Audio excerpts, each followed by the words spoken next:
Because I'm a freaking amateur, all right? I like to rush everyone in and then just delay them. You've been on a TV set or a commercial set. It's hurry up and wait. Yeah, pretty much. Get there on time, but then you're going to be waiting for the next few hours. Have you ever done a job where it's like you get there and you actually start within an hour of being there? No. Yeah, it's not possible. At least not on film. Oh, that's not fair. In any of that, yeah. But like, I mean, obviously in any traditional blue collar or whatever job that I've ever taken, you start 5 minutes before you get there, actually. Oh, yeah. Wait, walk me through, because I am very curious, because you are, I mean, you have been one of the faces of Facebook gaming and you have been involved in so much of the media and the content from that. What, outside of streaming and stuff, what has been your experience with film, TV, commercial, like all of that stuff? I'm really like, I'm not a great actor, so I don't try to do anything like that. But Okay. I've been in a few like promos and commercials. When I was sponsored with Turtle Beach, I was pretty much, Mike and I were used to help promote that, whether it's through like, I don't know, film, their ads on their website. I think the coolest one was we were on like a big billboard in E3. What? So that was kind of cool. Yeah, I was like, my face was so huge. I was like, oh my God, I can see every pore, but it looked cool. So there's that. And then other like random stuff like Jimmy Kimmel. That came about super random. Bill Nye Saves the World. I'm on an episode of that talking about video games. And then on an episode with Carl Anthony Towns, who's like an NBA player for Disney XP. That's the extent outside of streaming where I did like traditional media. Wait, I swore I saw or have heard the Kimmel thing, but it's really just processing. What was that? How did walk me through that? Because that's awesome. Yeah, it was really, really, really cool. Okay, so back Josh, who was my partner manager on Facebook a while ago. This is how I actually met him. Xbox were bringing out creators to promote or like to showcase their new games. And one of the games that I went out for is Sunset Overdrive. They were giving out a console and it was the Sunset Overdrive like skin, the game and all of that. And they had like this event space that was decorated around the game. And it was super duper cool. I never went to those events because a lot of people don't think this is true. I'm quite introverted. Like I could talk to the camera and I could talk to people and chat, but when I meet people, it takes a while for me to like warm up. Why? And, like, what is it? I don't know. I'm really bad at small talk. Like I'm really, really bad at small talk. I have the worst. Like I don't know what to say, and I feel so disingenuous whenever I say. Sorry, that's me telling myself, "Hey, I need to get on." I'm being like really 3 right on the dot. I'm being like disingenuous whenever like I feel like not that I don't want to get to know you. I just feel like this is not really how I get to know people, so it's weird and awkward. Interesting. So if someone came up and was like, "Hey, what are your passions, thoughts, and feelings about life?" Would it be easier for you to open up to a stranger in that moment, or is there just okay? So you're, dude, I am the exact same. I cannot do weather, sports. No. Like if I ask someone how their day is, I want you to tell me every single thing you did, what you're passionate about, what was difficult, what you love, what you're working on. Like that is what I want to talk about. I don't want to talk about. Dude, freaking the Buffalo Bills, man, they're just having a struggle of a season. That's boring. That's so stupid. My brother-in-law, I'm always like, so how's the wife and kids? Between my sister and my nephew. And I was like, I don't know what to talk about. Like, I'm really horribly bad at networking as well. So, to not digress, because I feel like we're both I will always ADD. do that. Trust me. I will take us back. ADHD, I know. ADHD, like, this is what's going to happen. But to not digress too far from the point. So it was like the first time I even asked my sister, I asked my boyfriend at the time, who was not in gaming or didn't even have a social media account, no platforms at all. I was like, would you guys like to come with me? It's going to be an awesome party. There's open bar, booze, food and all of that. And they're like, no, we're busy. And so I'm like, crap, I don't want to miss this opportunity. This would be so cool. So I went out. That's where I met Josh, because he used to work for Microsoft. And I was trying to make small talk, and I just so happened to make small talk with one of the writers for Jimmy Kimmel.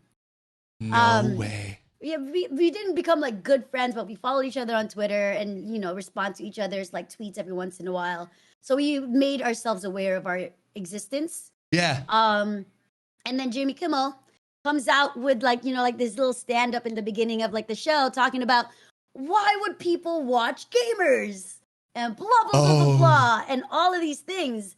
And like the gaming community just hounded him. And I was one of the people that commented like, hey, I'm not going to be here to like, neg you about not knowing why people do it, but it's almost kind of like sports, a lot of people like to watch streamers play games that they don't know too much about to spark any interest and to see if this is something that they even want to try, or they stay for the personality and the entertainment. And so like I explained that, and like one of the biggest things is gaming is so massive and expansive that you can connect with so many different people all over the world without even ever having to see them, talk to them, or do anything with them. Like it's just like one of those passions that people can connect with, just like sports, right? Yep. So the writer saw that. He was like, do you want to get on the show to talk to him about it face to face? What? And I was like, bet. What's going on in your mind in that moment? Freaking out. Hell yes. Okay, beautiful. I'm freaking out. Absolutely. I'm freaking the F out. Like I'm like, what do I say? What do I do? What do I show? So the one thing that I ended up showing is, and this is something you can find on my YouTube channel. It's one of the most watched videos on there. It's me strapping my parents onto an Oculus. So around this time, Oculus wasn't even available out to anybody. How long ago was this, by the way? Developer in 2016. I can look it up. Perfect. Quick. And while while you're looking it up, how long have you been in the gaming streaming space professionally anyway? So I started my YouTube channel in 2011. I started creating content for that straight away. I hit my first 100,000 subscribers on YouTube in 2012. And then I wanted to connect more with people because YouTube, obviously you make a comment, you maybe you'll see it later on and then you respond. It didn't feel authentic and organic. So that's when I started streaming in 2014. I've been streaming since 2014. I partnered on Twitch and then moved to and let me stream on Mixer and YouTube as well during that time. And then partnered with Facebook in 2017, late 2017, I believe. And then, so that I've been around. I had no idea. Wait, how old are you, if you don't mind me asking? 35. Shit, dude. Yeah. That's insane. By the way, you're going to look like this until you're 78. Like this I'm excited. You're stuck. That's so insane. Minecraft. Sorry, 1 second. You're great. Minecraft VR. My parents 8 years ago. So this video that my parents are riding the Minecraft roller coaster was from 8 years ago. So the Oculus that I bought was a developer kit. Okay. Like you can't even they didn't have it out for everybody. I wanted to strap my parents onto it. They hate roller coasters. And I figured, I was like, the first thing that, I don't want to put you into a super realistic roller coaster in VR. I feel like you'd have a heart attack. So I put them in a Minecraft one. And they had a blast. They absolutely loved it.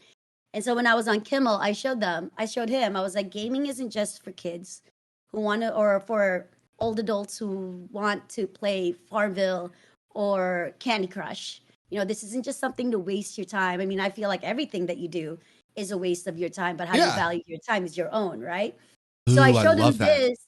I showed him this, and he was just like, okay, I get it. And it was kind of like, it felt cool. It felt like it kind of got received okay. I don't think he cared. He was just making it for the content, which is fine, Yeah, I mean, you got to do what you got to do. Yeah, and so it just kind of appeased the thing. Like if I were to look back at some of the comments and the things that people were saying, a lot of people thought he was still being standoffish. At that point, I was like, I don't care. I showed something so cool that I absolutely adored. My parents loved it. They finally saw the value in what I was doing because I don't know if you know this. I used to be a nurse. So before I did YouTube and stuff, I was a nurse, and so leaving the nursing, this consistent will pay you constant, you're gonna find work no matter what because it's in high demand, to YouTube from two Asian parents. I was gonna say it, I was gonna let you bring that aspect of it up, but that is. Yeah. So what was that? Okay, so now we're just gonna go back to the beginning since you brought it there. Walk me through your journey from nursing to gaming to deciding that you then want to leave nursing. Like, was it a quick transition? Was it years in the making?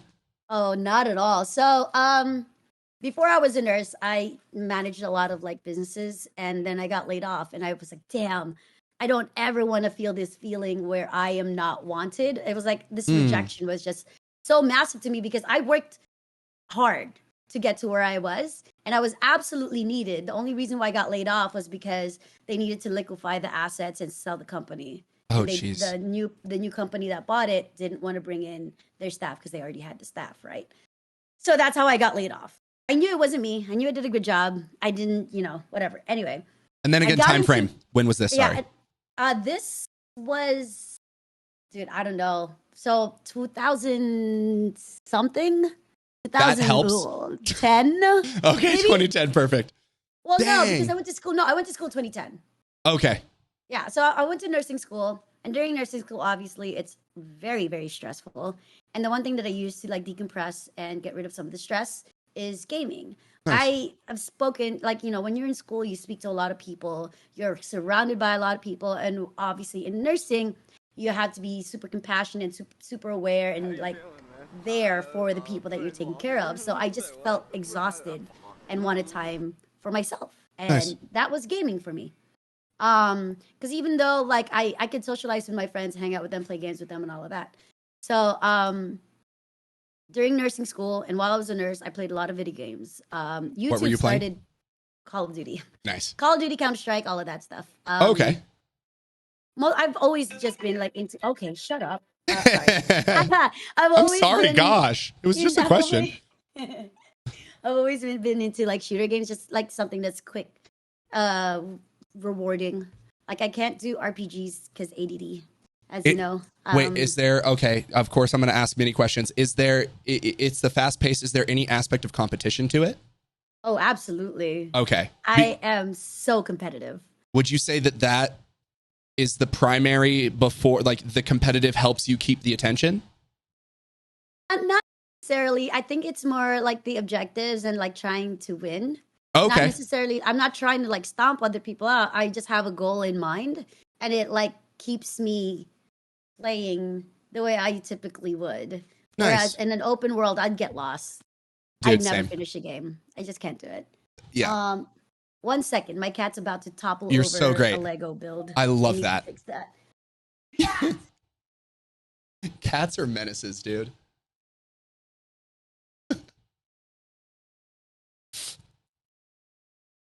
I'm so happy that Puppies isn't that destructive.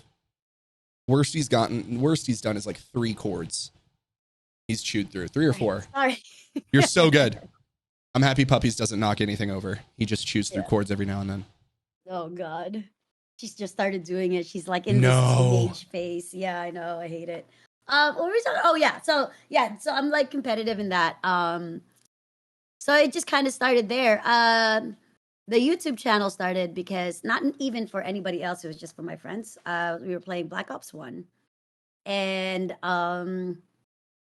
we were there was this game where I did incredible. I got chopper gunners, AC-130s, all of that stuff. Well, that was Modern Warfare. But you know what I mean? I was getting all these kill streaks. You were shitting on kids. Yes, I was. And so my friends were like, "How did you get that?" And I was like, "What do you mean?" She's like, "Can you explain?" And I'm pretty sure it was Black Ops 1 that had theater mode. So I went back and recorded theater mode. I didn't even have a capture card yet. I just propped in my living room a dining chair, 2 shoe boxes, and my iPhone. No I recorded way. the screen, and I stood behind my phone, and I play by play. I talked about why I did things, and I broke it down. And then I uploaded it for my friends, and they were like, "Dude, you should make a YouTube channel." And I was like, "What do you mean?" That was so cool. You broke it down and it made me think about how I would play this game. And so I started doing that. And then I started creating commentary. And then I got into GTA 5 nice. When it first came out. And it wasn't when I see RP GTA 5, I'm reminiscent and nostalgic about the stuff that I used to do because we started that before RP started. So my friends and I created series in GTA 5 where we have characters and we would record it. There's one where we did the heist. So like it was like these incredible shots, like insanely edited. And when I say insanely, you watched every tutorial to try and make something look cool. Yeah. You threw everything in that you watched. Yeah, just throw it in, and it worked. But like most of my channel did really, really well because like I don't know, I like to think that I just really poured myself into it. I tried to be as creative and as just authentically myself in a lot of the stuff. Yeah. And it kind of worked. And then I think that's why the streaming thing translated so well and it carried on easily because I was always that type of person that was like this big sense of community. Nice. The games is because like I wanted to expand and like share my passion with my community and it just kind of helped with that. So yeah. When it came to that first commentary video and then even the edits you were doing, were you taking any inspiration from other streamers that you were seeing, or were you sort of just forging your own path in this? I'll be real with you. I don't watch streamers. Nice. The only streamer that I watch is my boyfriend. Nice. That's fair. It. That's fair. That's it. Like I and even then, you're like, it's only because I date you. Yeah. Even because like when that happens, like I don't want to pick up on the mannerisms, and that's just the type of person that I am. When I'm hanging out with somebody, if they were to talk a certain way, suddenly I talk that way.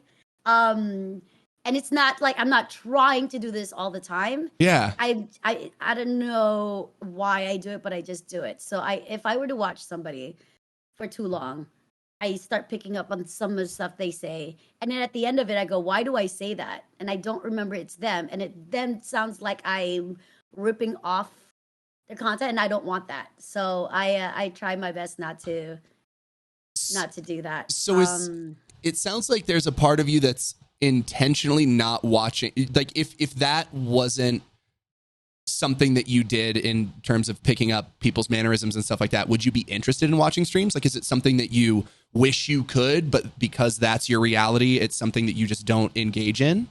Yeah. And I mean, I'm also the type of person, I'm a backseat gamer, man. Really? I lurk a lot because I'm like, don't do this in my head. Like in my head, I'm like, do this. Oh, you should have done this. Like in my head. So I don't say anything because I will say, if I was that type of person that didn't have a filter, that would just talk, I would have been that person that would just be like, well, you should have just, blah, blah, blah. Okay. So I know my faults. I know my weaknesses. Yeah. Everybody has flaws. Oh, we all do. But that is like the one thing that I know for sure that I do. I do it a lot. And yeah. So does that make you even less inclined to just watch like YouTube videos of other people? Like how does that impact how you consume content in other ways? I mean, yeah, like most of the time I just lurk, so I watch. I think it's enjoyable. I can't really sit still for too long. That's fair. So I don't really have the mental capacity to like sit through something. Yeah, I get that. But most of the time it is just lurking, or if I'm watching a video, it's content that's somewhere in the background while I'm doing something else, because that's just how my brain works. Nice. But yeah. Interesting. Okay, so now that we diverged from there, we're going to go back to the YouTube. So you have what is that journey to 100,000 followers? Where are you finding the inspiration then, if not from other streamers, for this type of content? Is it just what your friends are asking for? Are you getting recommendations from the comments? Are you just doing your own thing? Well, during this time, I'm starting to find people that like my content. They want to collaborate and all of that stuff. And we did a lot of like dual commentaries, or I would create like funny series. So at the time there was like dolphin diving before this game came out. There was I think it was like Black Ops 2. I forget which one started the dolphin diving. And then so I created like random series where it was like a dolphin dive video. I don't even know why, but it was apparently funny at the time. And that got me a lot of people. And then like the following series where you will find somebody who's completely oblivious to what's happening and you follow him and see how long you can follow him throughout the map. Yep, nice.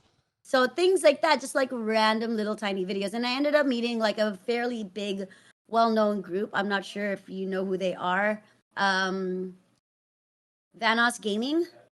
No. Is that one singular person or a group? That's one singular person. And I met him and H2 Delirious. I ended up dating Louis Caliber for like a year and 9 months, and then we broke up. I was I wasn't prepared for that specificity.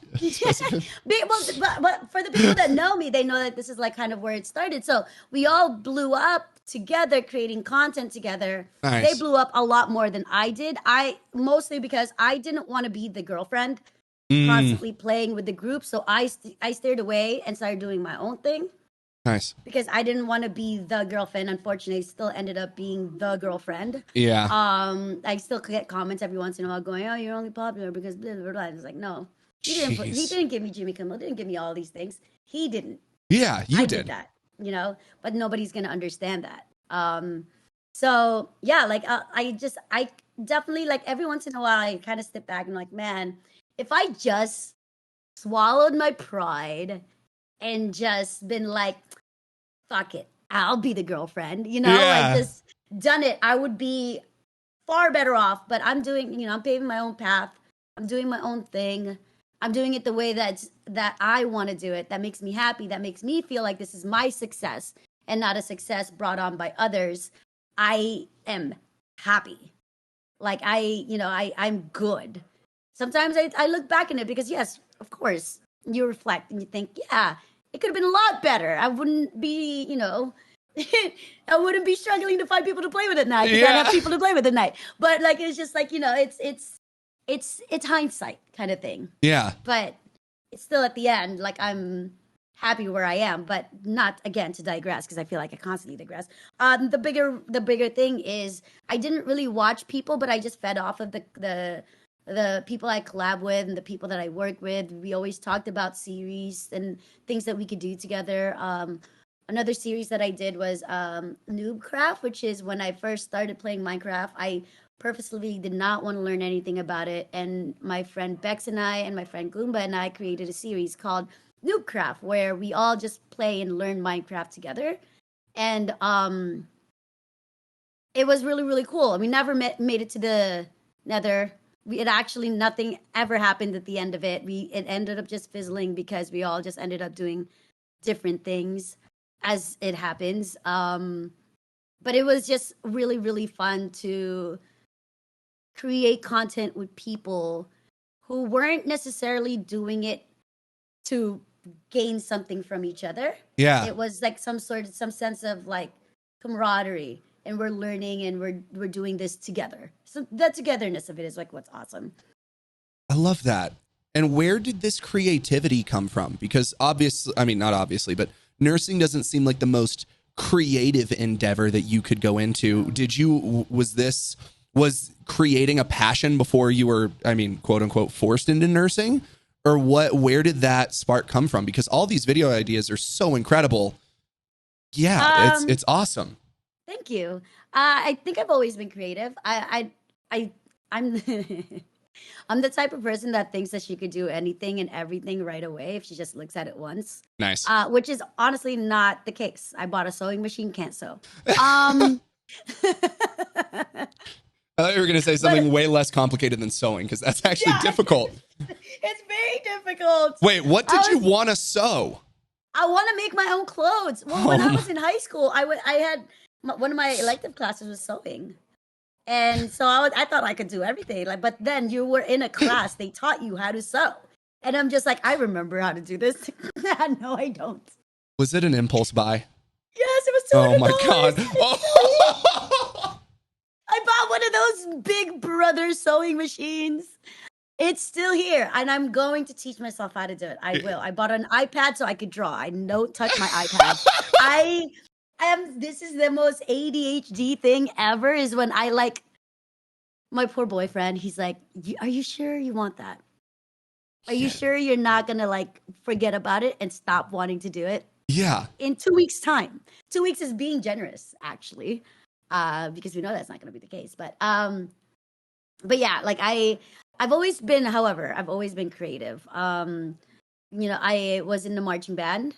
I played the flute for a while. Nice. I know how to play the guitar. I used to be randomly, and I like saying this because it's funny. I used to be a bass player for a Christian band. Played up and down Southern California churches. It was awesome.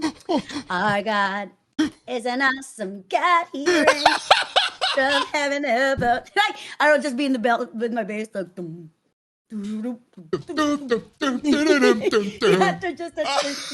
Just like slapping the bass. And so like I did that, and also I was like in a lot of like different bands. Like I used to be in an Incubus cover band. I used to. What the fuck? How did the church pivot happen from church bass? Okay, look, I used to be like, in high school, you're very impressionable, like, anything and everything that comes to you, you just kind of like a sponge, you take it in, And I was like, yeah, God's the best, love God, yeah, Christians, evangelists, all of that.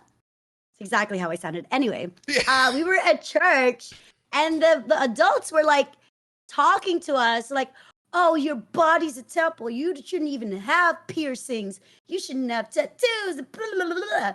And I was like, okay, fair. Why are you guys chain smoking outside? If our body's a temple, Nice. And this is like when I come to the realization, I was like, this is bullshit. Now, I do believe, I'm agnostic. I do believe that there is something out there. Nice. Don't know what it is, but I broke away from that, and I still wanted to create music. Yeah. So then my friend, who's a huge Incubus fan, needed a rhythm guitarist. So I was the second guitarist for his I have pictures of all of this.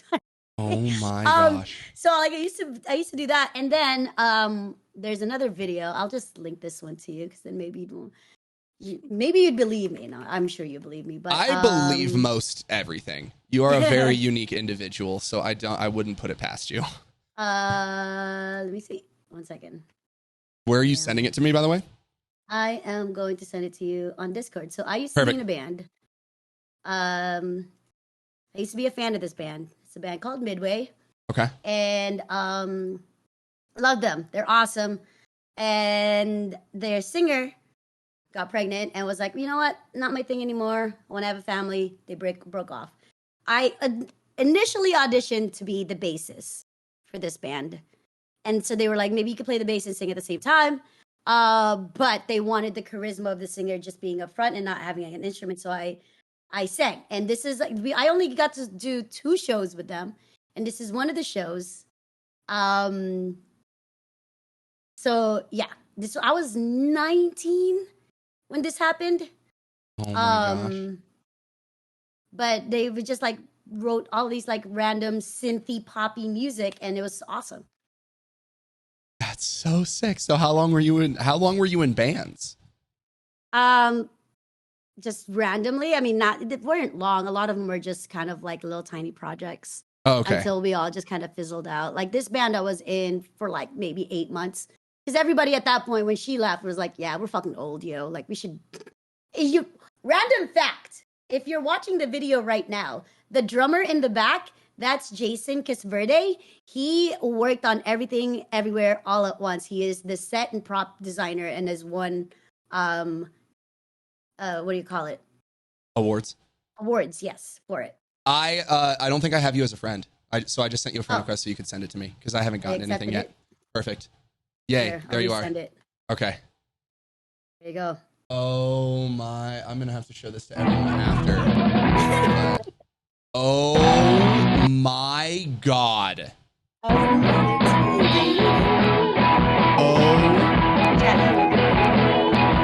Sorry, Chad. Suck it. Oh my gosh, dude. Do you still sing? Yeah. That's so sick. Oh my goodness. I love that. Okay, now repivoting back to, You're creating YouTube content. You love Jesus and are playing the bass. No, I don't know what the timeline is on that.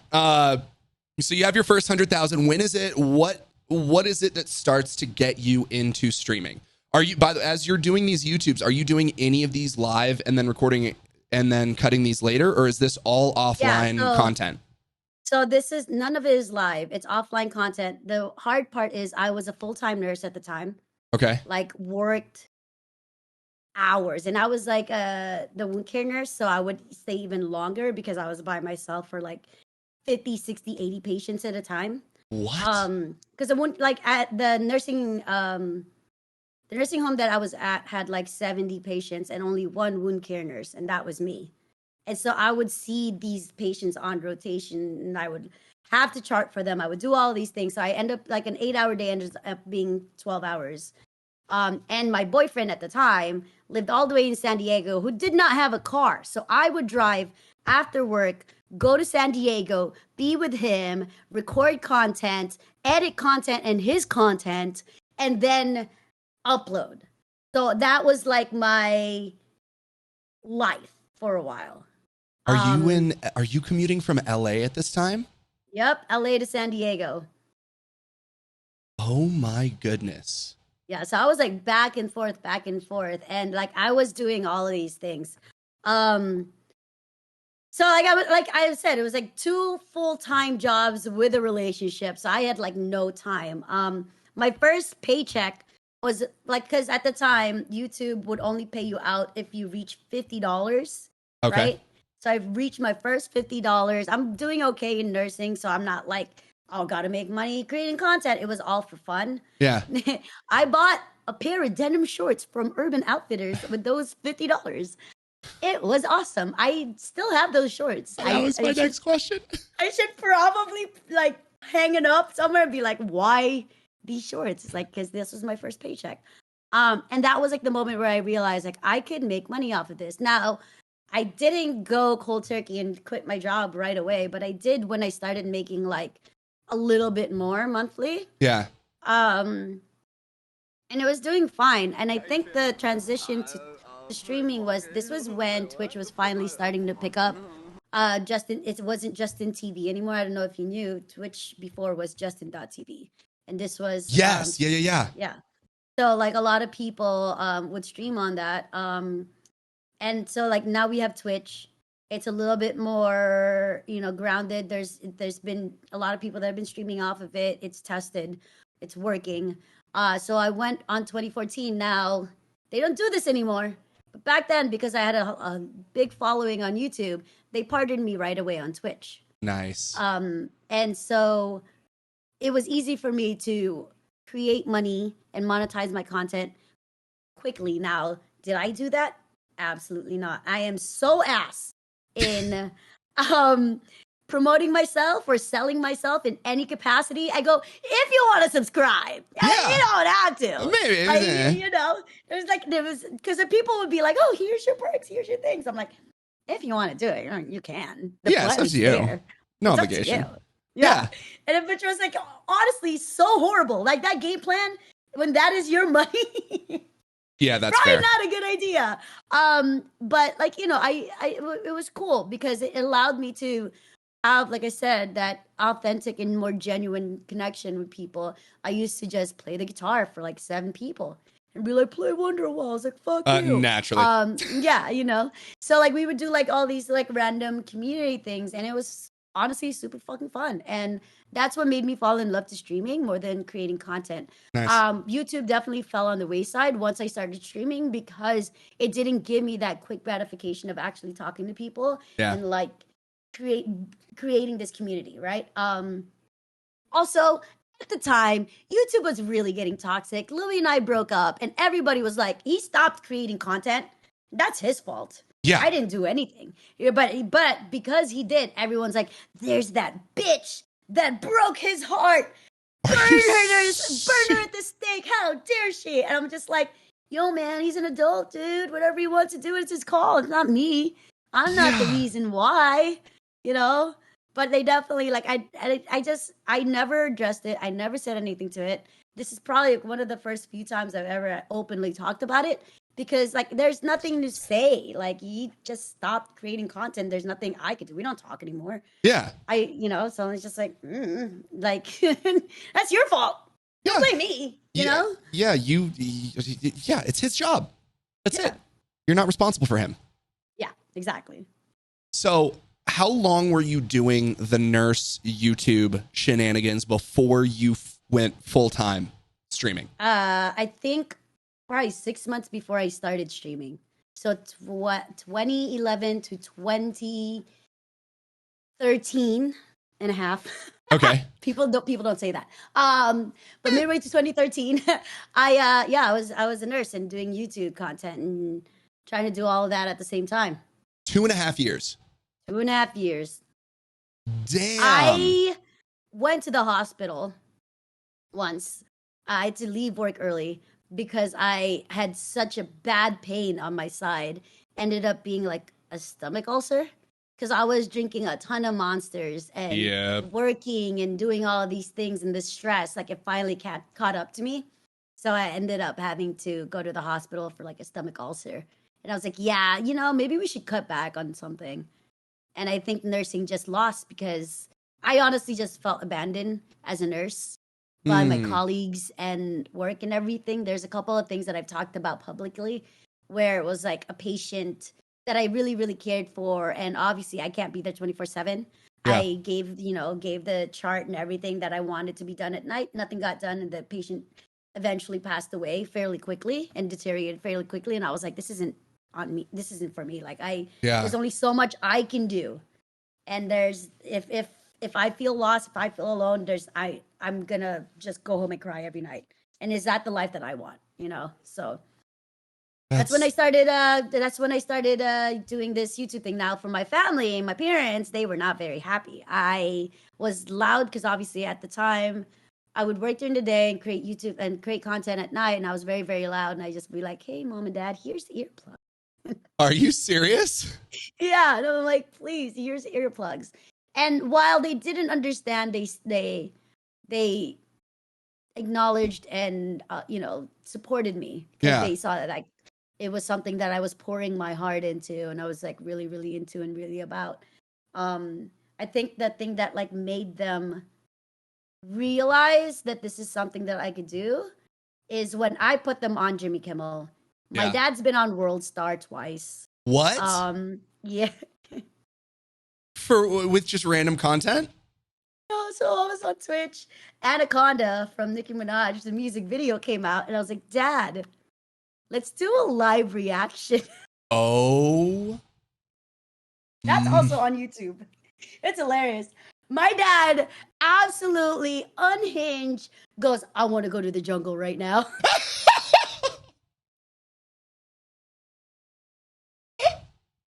And I go, Dad, if you could, okay, would you? And he goes, it wouldn't. I wouldn't be able to reach. And I was like, what do you mean? I was like, he like just looks at me like deadpan, like, what do you mean? What do I mean? I won't be able to reach. I'm like, okay, I get it. So I literally videos of my dad watching music videos with me, and it's absolutely hilarious. The Major Lazer music video, I showed him that one. There's content everywhere, and he somehow made it to World Star. And so now the next day, a few days at work, he works at a hospital as a janitor, and be like, I know you. You'll like the masses. And oh, you're okay. So your parents seem awesome. Yeah. After they realize, my parents are great. They're not like uptight. They love to joke. They they understand, but they also want security for me. Yeah. Obviously, like any parent, right?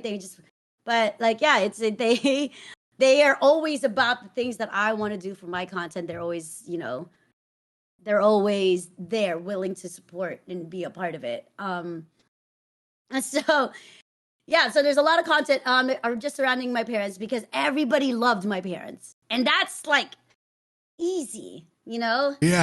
He's been on Reddit a couple of times and under like the Contagious Laugh subreddit. Nice. He's been on that because his laughter is insanely loud. You cannot not laugh when he laughs.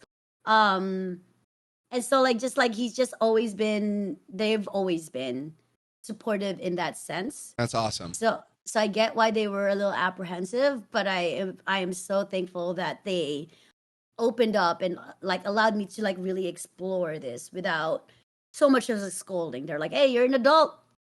You can always have a place in our place, but you're an adult. I know you'll figure this out. And I did. So it's kind of cool. That's so awesome. And during your youth, what did you want to be? Like what was young May's passion? Or passions? Really?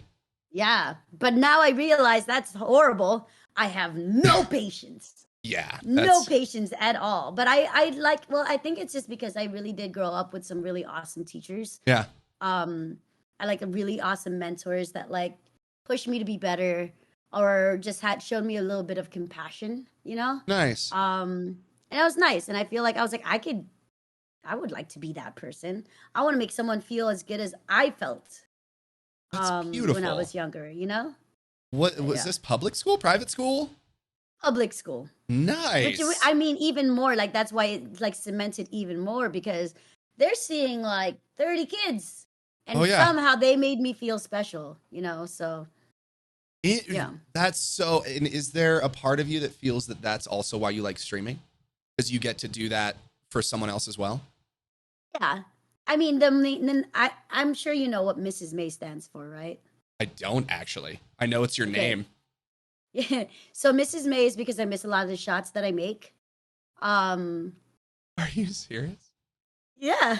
Dude. It's a play on words because I'm a girl. So MRS, Mrs. Yeah, you know. I always was so annoyed when I would see that you spelled it MISSES. It blew my mind. That's incredible. That's why I miss a lot of the shots. And so my content, I've always like centered it around being bad, getting good.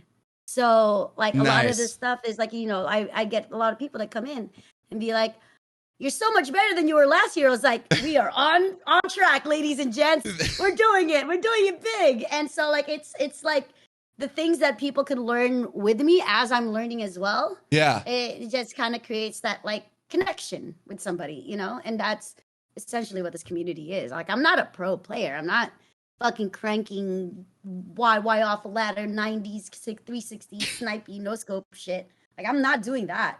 Yeah. But I will make some entertaining, fun content. And we could learn how to play a game together. Yeah. Dude, that's so awesome.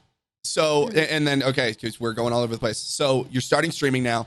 You have your little community. You're playing Wonderwall for everyone, and they love it.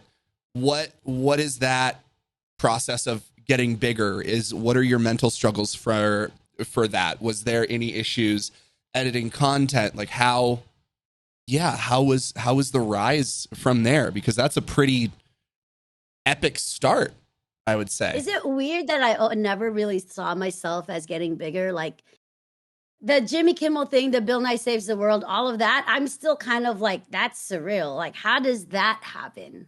You know? Yeah, it makes it, because you don't have an ego, it doesn't seem like. Nah, I mean, no, not really. I try not to. Like, you know, I one thing I know for sure, I never want to be as big as Ninja. I never want to be where I walk out. Like, I'm happy where I am. I'm good where I am. Whatever fame this is. Like, I never want to go outside and be stopped constantly. I don't want to be under everybody's microscope waiting for something to happen. Yeah. You know? And I feel like Ninja at that point was like that. Like, if he said something, even though he doesn't mean, like, it can be misconstrued and taken out of context, right? Yeah. So like, I don't want to be that. And I've always loved riding this wave of maybe someone will recognize me, but not really. Yeah. And I never really think that I'm famous. But I think maybe I'm just disconnected from it. And I don't really know what that means anymore because I've been doing this for so long. And I've seen so many different rise and ebbs and flows and everything of it. Like growing from 0 to 100,000 subscribers back in 2011, that's unheard of. Like, that's a huge growth. Oh, yeah. And then to do nothing with it for the next, like, because now I'm at 297K. I've not done anything with YouTube. Like, that's my fault. But I just didn't want to, I don't know, I didn't want to constantly grow in that capacity, like Say more. in that severity. Oh, interesting. So there was almost, you didn't want to get too successful on YouTube? Am I understanding that correctly in a way? Yeah, because like I said, I could have been the girlfriend. I could have done all these things, but I didn't want to get successful in a way where I wouldn't know how to scale it properly for myself and by myself. Ooh, say more about that. So a lot of the things that I've done now, I can successfully continue streaming without needing to play or do anything with anybody else. Like this is me, right? Yeah. So like a lot of the stuff that like in from 0 to 100,000, that was because of the group that I was in. And I felt like like I said, like we broke up, I wasn't able to like carry that on. That would suck. That's why I stopped playing with them and did my own thing and grew from 100 to 200,000. Now, that may not seem a lot, but that was my success and that was my growth because of me, not because of the group that I was in or who I was with, affiliated with, or who I'm friends with. You know what I mean? Yeah. So, like for me personally, I always feel like I just always did my thing, head down, stayed in my lane, did my own thing. So, like to me, I don't really know what level of popularity I'm in. Yeah. Because like, you know, I'm not one to compare myself really to anybody else. I know where I don't want to be and what the level of fame that I don't want to be, but I've never been one to compare what I'm doing to what other people are doing.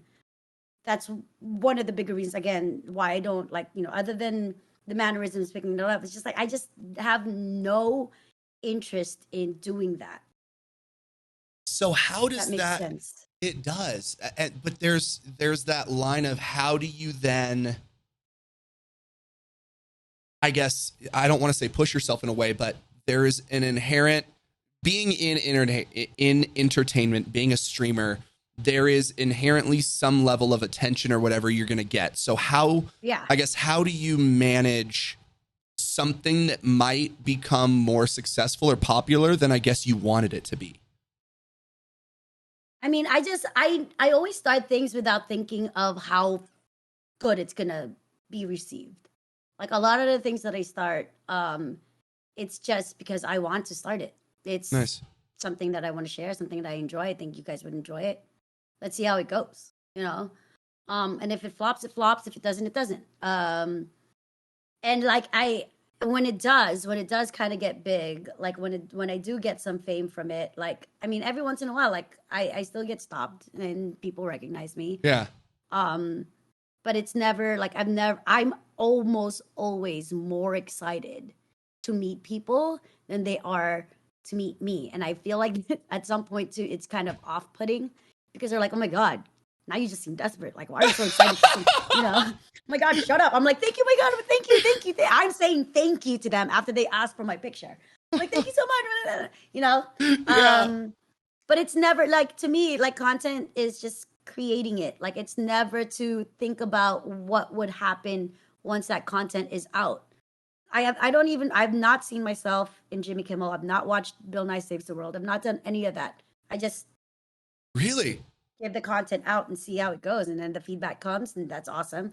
Continue doing it. But yeah, I usually don't rewatch my stuff. So are you pretty much clip it, edit it, post it, fuck it, I don't look at it again for the most part? Yeah. And has that always been something you've done, or have you cared more about comments or more about stuff at a certain time and just realized like that wasn't for you? I mean, the YouTube stuff, the reason why I stopped was because it was just so negative. Yeah. So that's like in that sense that. But for the most part, I'm way too overly critical of myself. So if I were to continuously watch everything that I do, I'll just break it down unfairly and like just get in my head. Like I am happy with what I've created. I'm happy with how I've edited it. I'm happy with how it turned out. Push it out and just be happy in that, right? Yeah. And then the reflection comes when the community responds and gives us feedback. But I don't want to be that person that constantly rewatches what I do to try and police everything that I do. That's beautiful. That's so, dude, you have a very interesting mindset from someone who does this. Like, it's so, yeah, I don't know. It's so interesting. You seem to have such a good balance on it. But you've also been doing it for 12 years now. Exactly. So I think that's why, like, you have learned to, like, grow. I mean, now, everybody that's listening to this may not be the plan for you. I wanted he keep yelling it at everybody. Hold on, and then I'll interrupt. You can say the words to the people. No, it's just like, this may not be for you. Like, this game plan, this whatever this is, may not be what you need to do for your content. This is something that I've been doing, and I've grown, and I've learned to use to keep my mental, to keep creating, and to keep pushing forward despite whatever happens on my platform, on my brand, or whatever. Like, I just do what works for me. And there's people who love to look, like, I don't look at my analytics, which is probably really fucking bad. I need to look at this is something that people should do. I just personally don't do it, because to me, that's not something that's important to me. Yeah. Like, whenever people come into my stream, like, oh, you have 500,000 people that follow your page, but only this many people that watch you. I know the reasons why. Yeah. But I am not sitting and sulking and crying about it. I'm going to give myself to every single person that shows up to my stream. They deserve that. I love that. I've always told myself, no matter if I have 10, 100, 1,000 people, the entertainment that I bring, myself that I bring to it, is always going to be the same, no matter what. This is a huge party, and I'm just so happen to be hogging the controller. And so now you have to watch over my shoulder. And that is literally what my streams are every time. I love that so much. That's actually a really interesting way to think about it. I just have the controller. You're just here watching. Like, that's it. Yeah. And it's a party otherwise. Sorry. Yeah. So how have you dealt with the ups and downs of it? Of streaming, of entertainment? I mean, I think, like, the last few years have been, like, the more tough part of it, because it's just been so inconsistent. Yeah. As you may know, which I don't really want to talk about it, but it's been inconsistent, and, like, it's tough because you don't really know what's going to happen the next day. Like, it could be really, really well, and it just doesn't work, or it does this and it just doesn't work again. And, like, you're just in this roller coaster, and you feel like the seatbelt's just breaking apart slowly and slowly. Yeah. The one thing that has been really, really, really, really kind of kept me grounded and kept me happy is obviously the community. And I'm not trying to butter you up, because I know you guys get on my fucking nerves every once in a while. But the community that always shows up, there's always some people that are like, hey man, it keeps buffering, but I'm going to hang out anyway. And I'm just like, hi, I feel like I just have to show up. And then obviously my support system, Mike's so awesome, because every time I'm there just crying, he's like giving me a hug, like helping me out, and like trying to give me a different perspective on, like, what we should do, because we have been doing this for so long. Yeah. There's so many things that are out of your control. And then you just learn to, adapt, or just let it happen and let it ride, and just do the best that you can for yourself and for your community. So it's helped a lot, just like reminding myself that at the end of the day, nothing is set, nothing is certain. Continue to live for the moment and be as genuinely you as you possibly can, and then everything else will just kind of fall into place. It's like, that's so beautiful, man. How is it having a partner in the creation space, in really the streaming space? Yeah. My ex before him, like I said, didn't have social media or anything at all. So he did understand what I was doing. He, to the capacity of create content, edit it, upload it. He didn't really understand that sense of community, or why I would do it. So I remember taking him to the very first PAX South, in San Antonio and having him meet all of my colleagues and having him meet all of her friends and all of that. And there was this one guy, and this is the part that's like really, really weird well, I'm sure as men as well, this happens, but it happens quite more frequently with women. There was this one guy who was like just really crushing on me, and he kept trying to hang out with us. So I had a meet and greet, and he would like kind of follow a few feet behind my friends and I, and he would just kind of be there or get a table at the same restaurant we're eating at, but a different table. What? But he was always there, right? And so like that was one thing that my boyfriend at the time didn't understand. Yeah. And I had to explain to him like this is like the one scary part of my industry, and one of the biggest reasons why I don't want to do any more public meet and greets, like when people like do Loot Fest or anything like that. I don't want to do that because one time when I was at PAX East, after one of the sets that I did for Facebook Gaming, and I was on stage, the convention floor was closing down, and a lot of people lined up to like do an impromptu meet and greet. And one of the people that was there wanted to take a selfie with me, and so I like stood there with him. He's like, "Can you take the photo? Because I feel like you take better photos. Like this is your job." I'm like, "Yeah, sure." And as I held out the phone to take a photo, he goes in for a kiss, and so I'm just like, "Fuck that."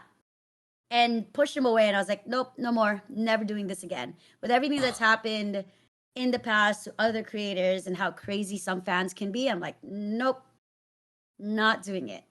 And so like that was really hard. Now with Mike, he understands that completely. Yeah. A lot of events we end up going to it together, because I mean, who's fucking with a 6'5", 200-pound guy? No one. Right? Like no one's fucking with him. He is my personal security guard. He's really very, very, like no one's fucking with us. Yeah. So it's helped a lot because he understands what to look for. He understands how I'm feeling when I'm feeling it.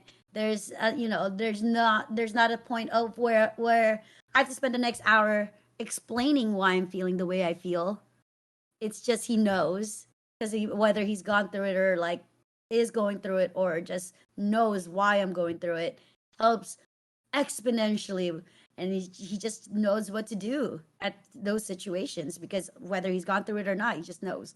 So it's been a breath of fresh air. It's been awesome.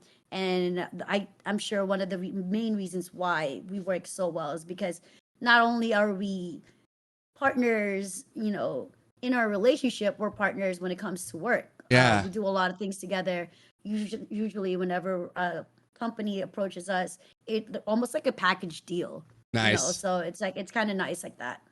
Is there any part of it that's difficult having a partner in the creator space? Yeah. We barely have time for each other sometimes. Like he stayed Really? until 4 a.m. last night playing Jedi Survivor. So he slept in until 1 p.m. today. And I didn't get to see him last night. So he was just like, I was fighting this one guy. It took me way too long. It was like 2 hours.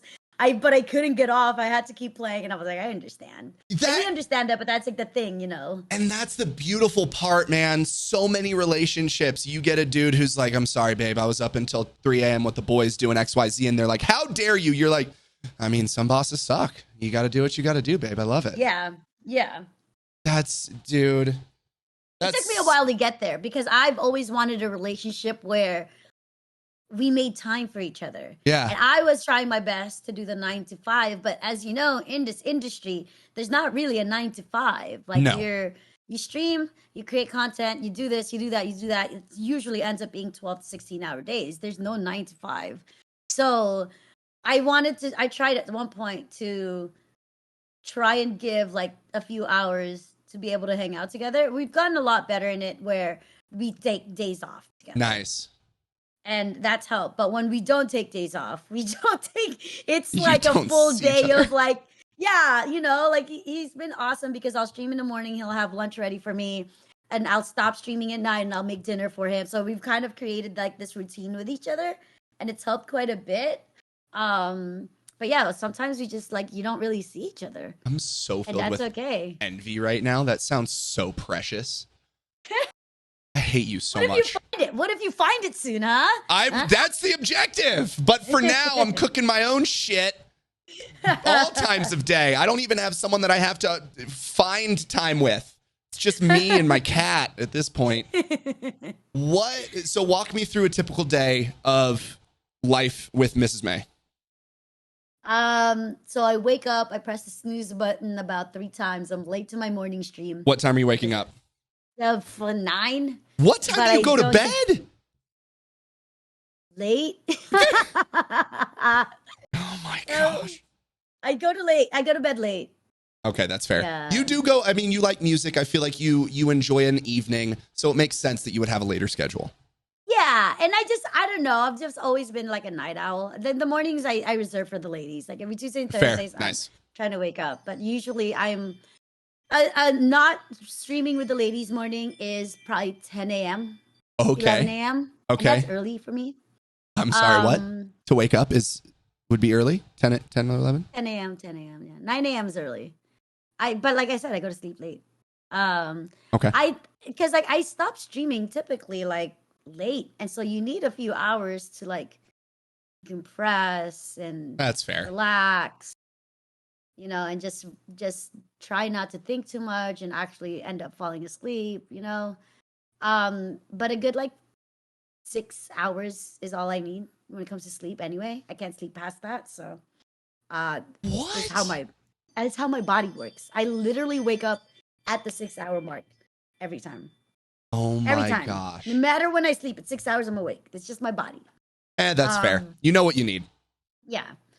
And I just can't, if I sleep longer than that, then I'm groggy and I'm tired and I fucking hate the day. It's just like all these things. But yeah, I wake up, I wash my face, brush my teeth, make coffee, start streaming typically if I'm waking up early. If not, I'm laying in bed. Just relaxing, reading emails, seeing if there's any clips I can edit and upload on Twitter. Things like that. And usually it just consists of streaming, maybe taking a nap or trying to, and nice. It doesn't work and you're just laying in bed. Yeah, that's fair. And then watching a show and going to bed. Like it is like literally just that. I haven't really like done too much like content creation in a while because like I said, the last few years have been really kind of draining. Yeah. And like it's left me unmotivated. Yeah. But I'm excited because we are moving to Chicago. I feel like now I have something awesome and different to look forward to. There's a lot of different content that I can create as like a transplant of another city. From LA to Chicago girl, like how's life gonna be? Oh my god, Oh my god. Like like all these like things that I feel like Okay, that chimey thing keeps going on in the background. It's my ring. It's your oh my gosh. Yeah, hold on. Let me just turn off the notification. Sorry, you're so good. Really loud. It was, I mean, I could hear it. It's loud. I was just like, freaking answer the phone. Hold you on, have let me to mute it. No. I don't know how to mute it. Make it mute. It's my chime. That's so great. 1 second. You're good. Snooze. There you go. So now I won't snooze. Okay, it shouldn't go off. Okay. What was I saying? Yeah. Okay. So I haven't been like motivated to create content or inspired to do anything because I feel like every time I do something and it doesn't work out, I'm just exhausted at trying to figure out why. Say more. Because you just said you usually don't. You like enjoy. And I'm sorry if I'm interrupting and wrong on my assumption. Before you were mentioning that you love like the creative process of it, but in that your language made it seem as though the result wasn't what you wanted. So is that you're going in with something in mind and it doesn't, when you finish editing, it doesn't come out how you want it, or or the analytics aren't as good and it bums you out? Analytics aren't as good and it bums you out. Like cool. It's more of like, I feel like this could have been received a lot better had the opportunity or just the discoverability was there. I see. And I feel like I'm being stunted and it's been tough in that sense. But I feel like now, because I'm a little bit more free in my time and what I want to do and everything else, I'd have more time to really take focus into the content that I can create how I want my community to perceive it, and how I want to present it. So like there's one thing that the one thing that I'm doing that's not in streaming is my friend wrote this awesome script. We just pitched it to a company who's willing to potentially um, put some money for us to create content, short form content vertically. Nice. All across. So we just pitched that. He seemed really excited. We were very excited, and we just sent like a one pager. Yeah. So like now I feel like I have more time to do these random, not streaming stuff. Yeah. And I'm really super excited about it. Because now I'm ready to gear back into creating content outside of just streaming. And are you editing all your own stuff still? No. So oh, okay. Final Vision Studio has been really awesome in helping me edit most of my Twitter stuff. Okay. Like all the reels and Facebook reels and my Twitter stuff. A lot of the stuff that you see like with the circle face at the top, like that's Final Vision. Like other stuff I'm just like haphazardly editing myself. Nice. But like a lot of these other things that I want to do, like say if I were to do like a vlog series or all of that, like I would create, film, and obviously edit myself. Yeah. Because I'm just very particular on how that stuff looks. Whereas if you're just uploading like a Warzone reel, it's kind of cut and paste and how you want it to look and what you want in it, because it's all kind of the same, right? So yeah, like I feel like I could be a little bit more free and like a bit more creative and like put a little bit more of myself into things like that. But yeah, like now I feel like in the next few months things are going to be a lot different. Going to be traveling a lot more, so more content that way. Nice. I don't know. It's hard to say in the next year or so how things are going to change, but I could already kind of feel it, and I'm super duper excited for it. Dude, congrats. And when are you heading to Chicago? End of our month is nice. At the end of the month is the end of our lease. Nice. So we are moving quick. You guys already have a place there? If I can ask. Nice. Yeah. So that when we were in Chicago last month for my friend's birthday, we saw a couple of rental properties. There's one that we absolutely fell in love with. And wrote the check for May. Even though we're not there, we at least have it. And it's like, because summertime Chicago, it's hard to find a place. It's just... Oh, it's gorgeous. Yeah, it's beautiful. That's going to be so much fun. That's going to be so much fun. How do you find any struggle in, because you mentioned you're excited to create content outside of stream, how do you feel on your boundaries with that? Like what parts of your outside life do you feel comfortable filming and sharing? And what parts are you like, this just feels like I want to be in the moment for this? Is there a distinguisher for you with that type of stuff? I mean, a lot of the times whenever I'm like at EDC or any of these festivals, I don't really take my phone out. I'm actually really super bad about what I vlog or post on my stuff. And it's not necessarily because I'm nervous about sharing that stuff. I just suck at it. Yeah. My phone's usually not in my hand whenever I'm doing anything. Really? Yeah, I'm really, really bad at, like I went mini golfing with my family a couple of days ago, and I was so bummed I didn't take any videos or pictures because that's just like how I am. I always have to tell myself like I need to take pictures, I need to be better at it, but it just doesn't happen. Yeah, that's fair. But like when it comes to vlogging, obviously I'm very like kind of aware and subconscious about like what my friends would think or what the people around me would think. Like, do they want to have a camera constantly on them, recording every little detail of what they're doing? Because obviously a lot of the stuff that I'd be doing wouldn't just be them. Yeah. Or wouldn't just be me. It would include them. So I created like a boundary in that, you know, if I really wanted to, like say if I were to go to Europe and I want to record something, it'll mostly be content with me and my friends could just be in the background. And I would just talk about my experiences with what's happening, not necessarily the things that we are doing. And I always, like I said, because of everything that has happened in the past with my meet and greet, it's always a day or so late. Nothing ever posted on the same day, unless it is time sensitive, like we did the Guardians of the Galaxy Fan Fest that we were invited out to by Disney. Also, obviously that you have so jealous. Like, it was awesome. So sick, dude. Now I'm gonna lose that. They don't do that in Chicago. I'm so sad. I mean, now they just got to fly you out. Yeah, true. There you go.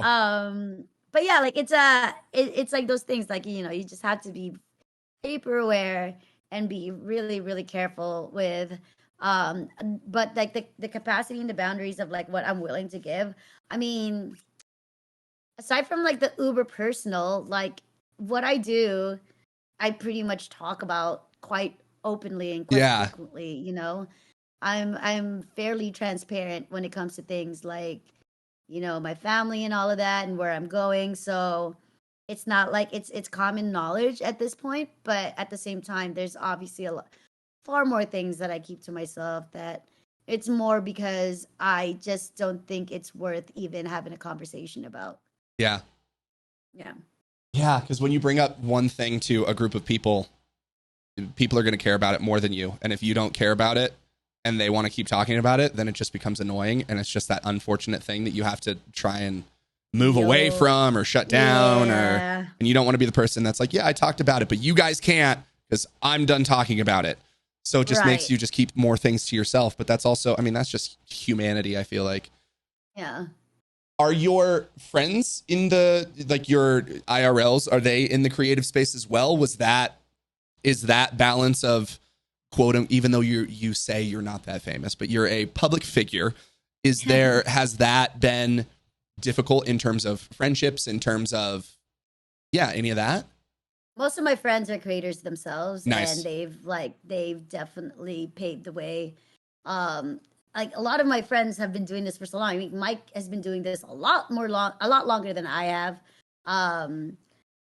He's been part of Optic Gaming for years. You know, all of our other friends that I met through him, most of my friends I met through him. Nice. I have also been doing this for as long as we all have. So we all kind of just have like a certain understanding of what we allow ourselves to do around each other. If we're creating content, it is a set known thing that we are creating content. Nice. And how we act towards that versus like, how do we act towards that? How we act towards each other versus if we were to just fucking hang out and having a barbecue and chill. Like it's a completely different, not necessarily completely different because we all still kind of act the same. Yeah. But it's like a certain like lax and calmness and, you know, like that security that none of this is going to get posted or promoted in some way. That's so cool. Dude, that's so sick, man. You get to go to a new place. You're killing it with stream. Like what are you looking forward to most within your content, within your stream, within that over the next month or so? Is there anything you're really excited about? No, I'm not going to not stream. I'm still going to stream, but I'm not going to stream to the same like point that I was in the past few years. Yeah. I'm super duper excited to create more lifestyle stuff. I want to vlog more again. I used to vlog quite a bit. And so like one thing that I want to do is every Friday it'll be a vlog. Nice. Where I like either I check something new out in Chicago, talk about how the moving's going, talk about, you know, everything that's happening in my life. All these random things. Like it'd be cool to just kind of break off, create some sort of balance where it's not just gaming and more of like a growth into my brand and what Mrs. May really is. Because Mrs. May has never just been a gamer. Mrs. May just likes a lot of things. Who just also happens to be a gamer. So I want to like kind of rein it back in and like go back to that again. And yeah. And how do you balance that? I assume it's interesting that you mentioned when you started over on Twitch, you were playing guitar. Do you feel the freeness to include more of yourself in your streams, or is it more intentional to keep that gaming and then have May outside of the game off stream? If that question makes sense. No, I get what you're trying to say. No, I don't think it's going to be specific to gaming anymore. Like it'll juggle between gaming and everything else. Like if I just feel like playing video games, we'll play like video games, or we'll play some video games. But other than that, it'll just be like whatever I want to do, and I want that freedom back, and I'm happy I have that back. And what has sparked the motivation or the confidence to do more of that? Because that's a risky thing, especially Yeah, it's a risky thing to switch games, let alone to, in a way, decide to create content in a different way live. How has your journey with the confidence to do that or the comfortability to do that been? I just don't care. Really? Yeah, I've just been the type of person that I'll play and do whatever I want on stream whenever I want on stream. There was a time when I was absolutely addicted to Rainbow Six Siege, and nobody was fucking watching Rainbow Six Siege. But it was the only game I wanted to play, and I did that, and like it was great. I enjoyed it. I've just always been the type of person that I do what I want, like, and you're just stuck with me if you want. Like that's so like. But I feel like there's always been one thing that's consistent, no matter what I do, is that I will always interact with my community. Yeah. I will always bring them into everything that I do, even though it's something that maybe they don't particularly want to see. We've like shown them so many types of games that they wouldn't have seen whenever I play a game. Because like a lot of the times people that watch me playing Warzone, here I go playing Tiny Tina's Wonderland. They're like, what the fuck is this game? Tiny Tina's.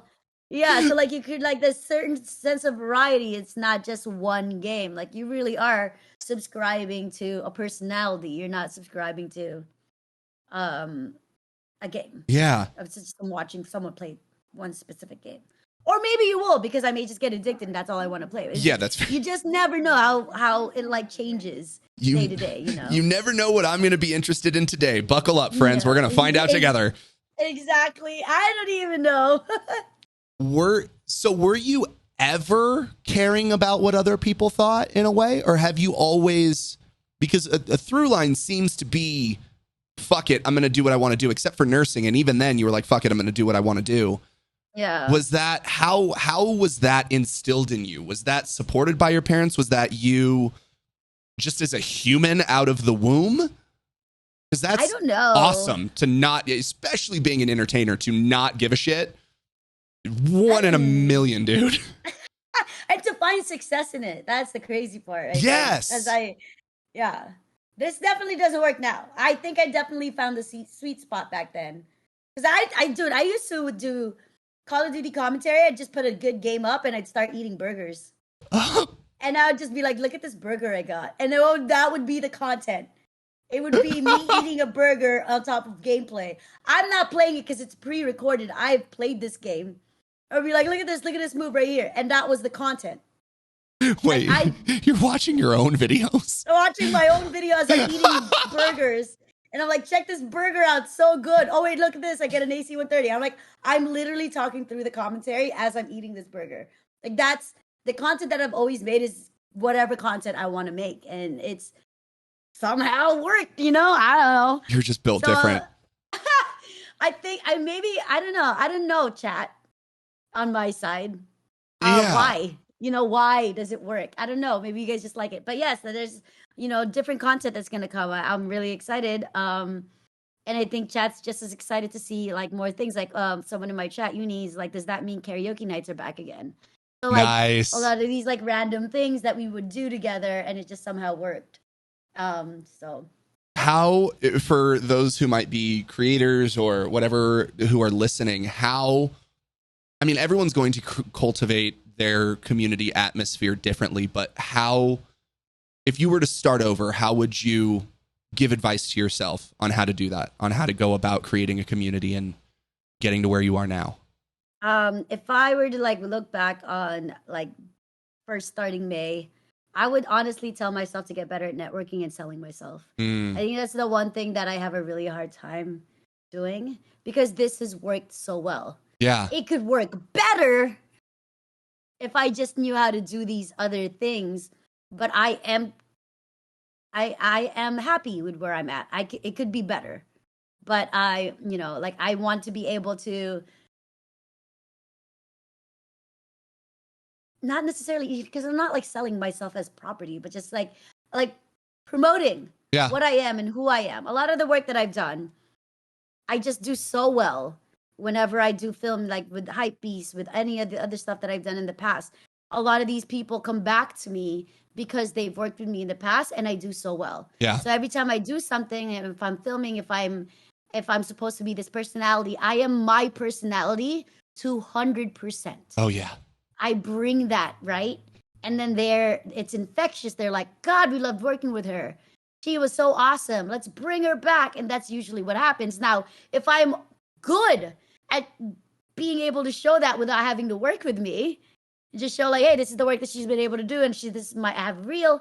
This is my, my sizzle reel. This is what I do. This is what I do. It would have been easier. I think I would have gotten more jobs. But from what I've been able to do and what I have done and the connections I've made, I'm happy. But if I were to look back and tell myself, like, hey, this is a business. Yeah. It's like still some parts of me feel like it's a hobby. I can wake up and like, I'm going to stream it. Yeah. Yeah. There's no consistent, like, disciplined time of what I'm going to do, what my stream connects, and all of that stuff. Like, I just do it. And somehow it's stick. It's like one of those, like, sticky hands. And you're just like, all right, throw it off there, see what happens. It's stuck. All right, let's keep doing that. So it's just like one of those things. I still honestly feel like I'm constantly learning in this space. There's a lot that I'm learning now from the new people that that have come in. Yeah. So it's kind of cool. Is there anything specific, or are there a few things that you've learned recently that you would want to share that you're jazzed about? Well, TikTok, for me personally, I feel like TikTok is something that I kind of dropped the ball on. I did really, really well. And then I stopped caring about it. Yeah. ADHD. Yep. You know. If I had $1. Yeah, exactly. For everything that was like, I was like super fucking about it, and I stopped. But like learning the tips and tricks from like people who have grown exponentially, like, so just seeing crazy growth on there because they followed like X, Y, and Z. Like, these are things I didn't even think about. So I don't know. There's just like one of those things is like, there was a guy who I think asked AI like how they could grow on TikTok. Oh yeah. And AI like gave like these 3 points. I was like, I never would have even thought about that. And I was like, that fucking makes sense. Doing like a quick series on, I forgot. I don't even know how to fucking properly say it now. Like, it's in my head. Yeah. I can see it, but I don't even know how to like what it was. But it made sense. You know what I mean? Yeah. But it's just like all these things that like people are doing now to grow. It's awesome. Now, what I want to tell them is remember, diversify. Like, if you are huge just on one platform, you got to learn to grow and somehow translate that into other spaces. How do you do that organically? How do you do that you can spread your community in all of these other platforms? Because the people who follow me on Twitter, completely different people that follow me on Facebook. Right? Oh yeah. So like, it's like, how do you balance those two different parts of your communities? How do you connect with them individually or together? Like, what is, how do you break that down? And how do you manage your communications offline? Like, you mentioned you I feel like don't really look at your analytics, don't necessarily maybe go through, but you do mention that you get feedback from the community. So do you actively go back and check YouTube, Twitter, whatever comments? Do you just, again, post and say, they'll tell me about it in stream if it's good or bad? I give myself 1-2 days of comments per content uploaded. And after the 2 days, I don't respond to anything or look back at it. I move on. How long did it take you to get there, to that point? To like understanding that that's what I need? Yeah. I don't know. I just want to keep moving forward to creating different content and putting my energy towards that new content. Like, it's just always kind of been the thing for me. Yeah. And maybe that's the ADHD where I hyper focus the one thing that I just did and then forget about it. But yeah, like, I've just always been the type of person where like, I'll look at the comment from that was created in these first 2 days and like respond to that.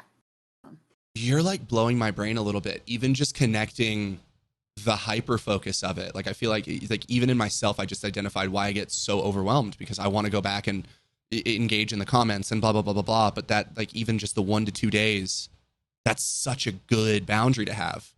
Yeah, because I feel like that's where it's mostly gonna be viewed. Like you may get picked up every once in a while because somebody else commented on it, but the majority of people will see in that 1 to 2 days. So then you communicate and you respond to feedback right then and there. And then that could create even longer like discoverability. But that doesn't necessarily mean like the 3 to 4 days is going to be fruitful feedback.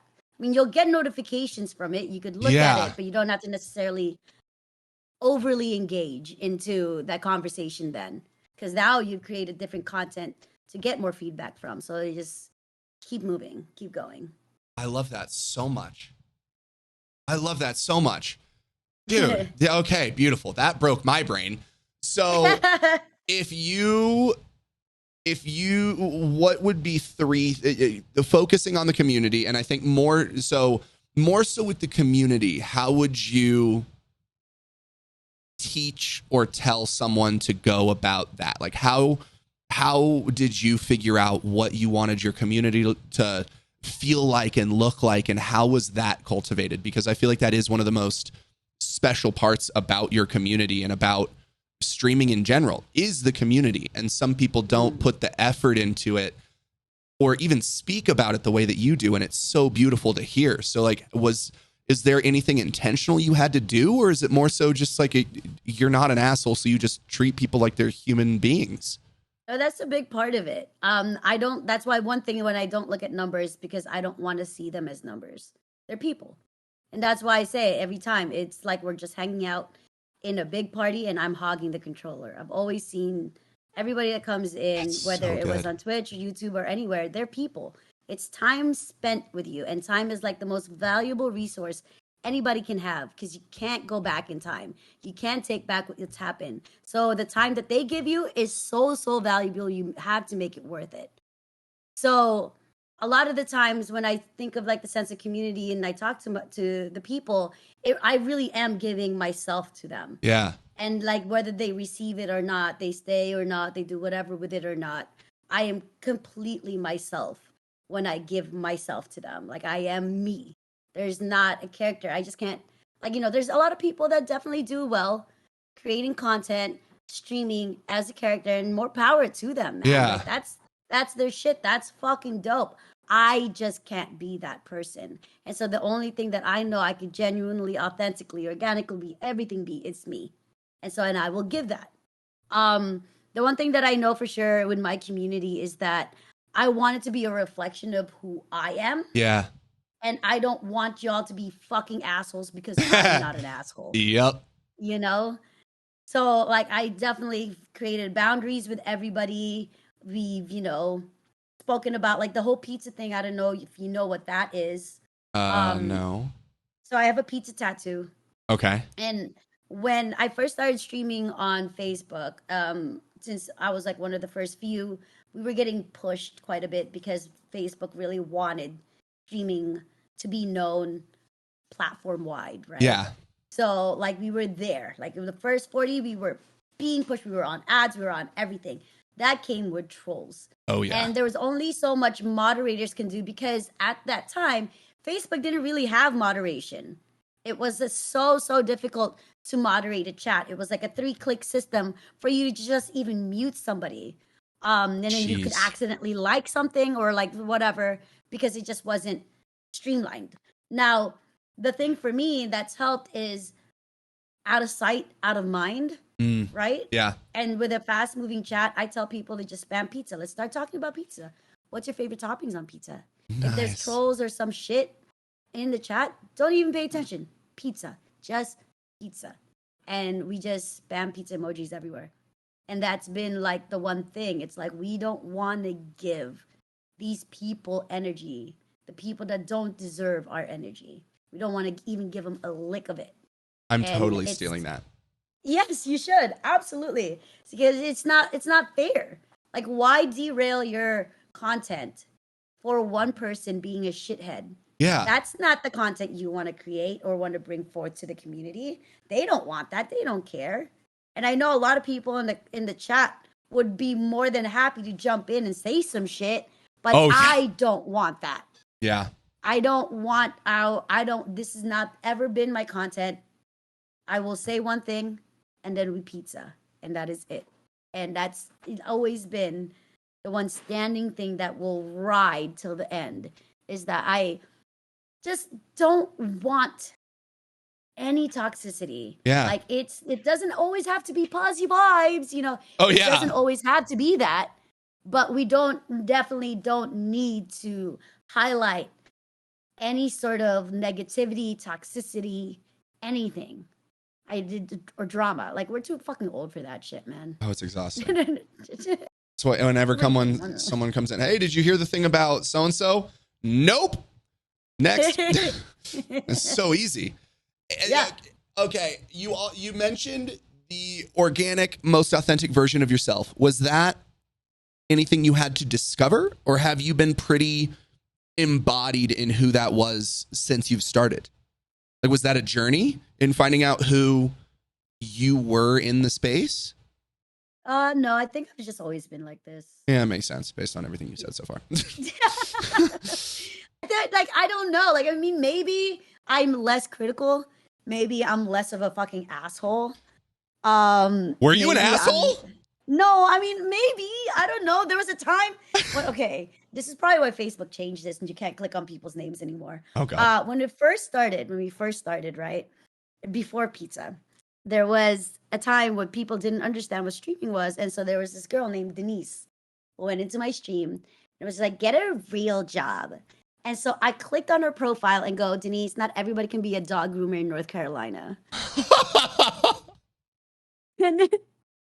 And then obviously chat went after her and I was like, no, I don't want this. Told Facebook about it. They definitely changed that right after. So don't do that. I love the immediate regret. Yeah, I was like, shit. But you know, I will definitely bite back. I will stand my ground and I won't let you be a fucking asshole and disrespect me or anybody in my chat. I will correct that. But at the same time, we're not spending 15 minutes going back and forth. You know, sometimes I just let them talk, dude. Give me that impression, man. Do you like every second that you're hanging out talking shit is a second in my retention, bitch. What do you think happens? We just get more of like good ass numbers, the analytics that I don't look at. You're just helping, you know. So what does it take you then to drop the ban hammer? When they just start getting really fucking creepy and weird, man. Okay. Like there's some people that be like, oh my God, you're so sexy. Ignored. Okay. And then when they start just constant, that is all you say. I go, man, dude, this isn't fucking Tinder. It's fucking, you know what? Like, let me just mute you for 15 minutes. Go watch Pornhub or something. Just get it out. You know? Come back, you know, because balls expunge, clear mind. Let's have a conversation. And then we're good. And then sometimes they'll be like, oh, my bad. And then other times they're like, well, fuck you, bitch. You're a woman in this person. All right. Idiots. I haven't cry laughed this much. Like, this is fucking insane. Oh my God. Okay. Oh, grandma. So what is one thing you're currently struggling with in life or streaming that you're working on? Oh. I know. Anxiety? Okay, say more. I'm a very anxious person. I've always been. I wish I can tell myself to, like, I just started therapy for the first time like a few months ago. Obviously, Congrats! Right now I can't. Unfortunately, thank you. Couples therapy, not even my own therapy, but couples therapy. You got to do something. Not that there's anything wrong with Mike and I. Dude. We found that we are each other's forever, and I want to make sure that we know how to communicate with each other so that we could stay in this awesome, because we've been in our honeymoon phase for almost 8 years now. We are so happy. We're still like geeking and looking at each other. He's waking up making me breakfast. Like, he's like doing all, we're just still like proving to each other that we deserve each other. And I just want to be able to communicate properly with him, like some of the things that I go through, because with my anxiety, I have a really hard time talking about my feelings. Whether I'm anxious about how I'll be perceived, or if this is even something I should be anxious about, or like I'm anxious now, I don't want help because I don't need help, I can do this.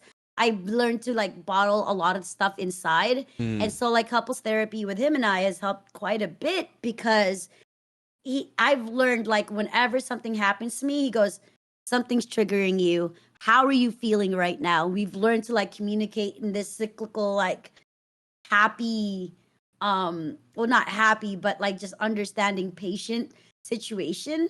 And it's helped quite a lot. Like I don't know if you know the mold situation that's happening in my house. Oh yeah. Shit like this could break people up if you're not in the right headspace. And while I'm not in the right headspace, he's been very, very supportive in like and receptive of the stresses that I'm dealing with, and knows exactly how to handle me as an anxious person. So it's been really, really awesome. But before that, man, I was like, I grind my teeth. I have a crown on one of my tooth because I grind it so hard that it cracked. I have TMJ, which is on my, my jaw, because I grind so hard. Thank God for Invisalign and retainers, because now I could just my mouth's fine. but I've learned recently like how to kind of deal a little bit better with my anxiety. I'm still not at the edge of it. I'm happy for my ADHD diagnosis, because it's how I definitely put a lot of things into perspective, like why I do things, why I am the way that I am. And like it's helped Mike as well.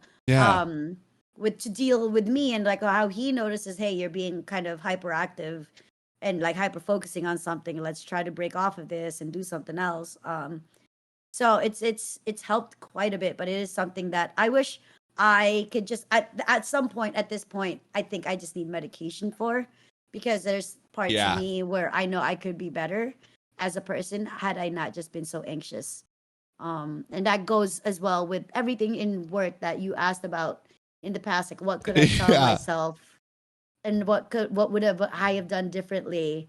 And that was if I just had not let my anxiety kind of like drive this car into the ditch, I would have done a little bit better. But obviously it's hindsight's 2020. So. Yeah, it is what it is. You can only move forward with the information you're given. Exactly. Has there been anything about how you exist in your day-to-day that has changed since you found out about your ADHD? Like, is there anything that you don't do anymore because you're like, oh, this is why this hasn't worked, or X, Y, or Z? No. Nice. I just know that it's happening, and I'm like, okay, that's what it is. All right. I love that.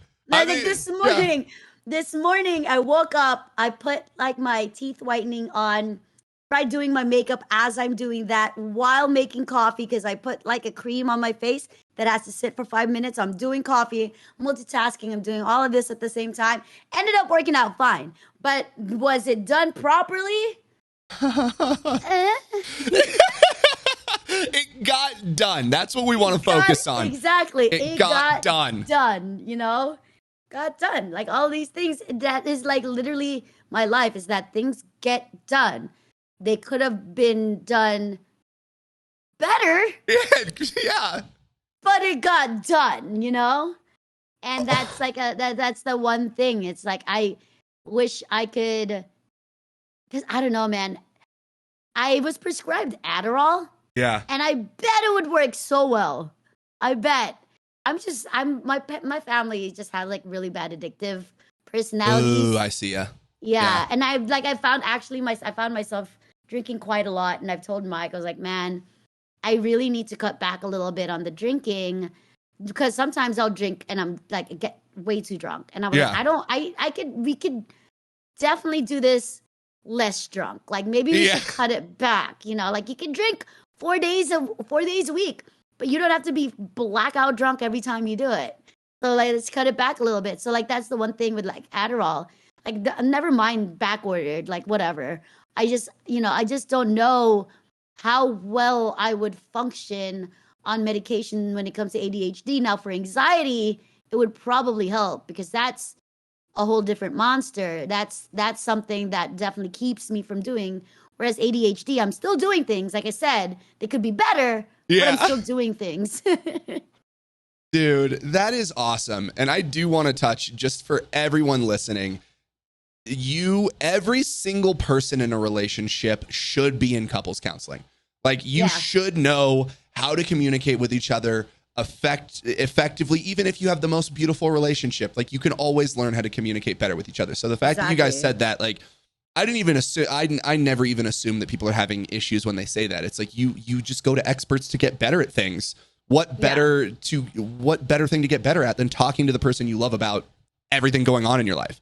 Like, that's only going to make your relationship stronger. It's only going to bring you guys closer. And that's so beautiful. And even for him, especially if you're dealing with all of this anxiety, I wouldn't doubt that there were moments where he's like, oh shit, I didn't realize this was why, or this was what was going on. And it's just this simple thing. It's this one question, or it's this one action. And you can't get there unless you're having those conversations about it. So that's so fucking awesome that you guys are doing that, and so cool. Yeah, I really love it. I love every single person that gets into therapy and is just willing to discover who they are and just learn more about yourself. Yeah. Because it's only beneficial. They're a different perspective that you never otherwise would have seen, because you are so stuck into your own mind and your own bubble that you, like, hearing another person's perspective in a situation, like, incredible. Like, it changes the way your mind's wired and how you look at things. It's so definitely worth it. Dude, I love that. I have nothing else for you. That was amazing. Yeah. Thanks for having me on. Any questions, concerns, anything like that's I think that's so good, dude.